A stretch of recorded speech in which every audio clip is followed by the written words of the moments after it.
everything presented in the Quran is a miracle for the prophets, can manifest in the Awliyya saints as Karamah, miraculous gift. According to Ahl al-Sunnah, what is the ruling on this? It is permissible, possible, and it is occurred. Shaykh Naqshband, may Allah sanctify his secret, said, I saw everything that Allah brought before me like a spread table. Now, in the Karamahs of the Awliya, there are many news of the unseen and predictions of the future.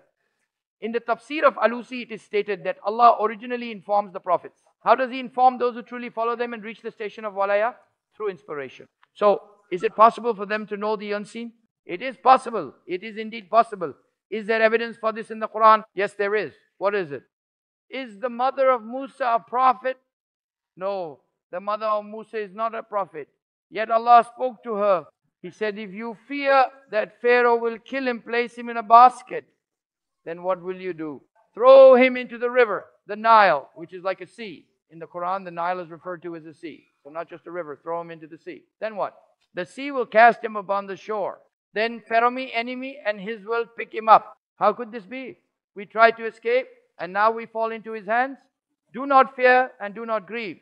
I will return him to you safely, and I will make him one of the prophets at the age of 40. Now, informing the mother of Musa that her son would become a prophet, this is news of the future, isn't it? Yes, it is. And is Musa's mother a prophet? No, she is not. So, this proves that such future knowledge can be granted through inspiration to non-prophets as well. The Karamah of the Awliya is the truth. This is already among the established principles of Ahl al-Sunnah.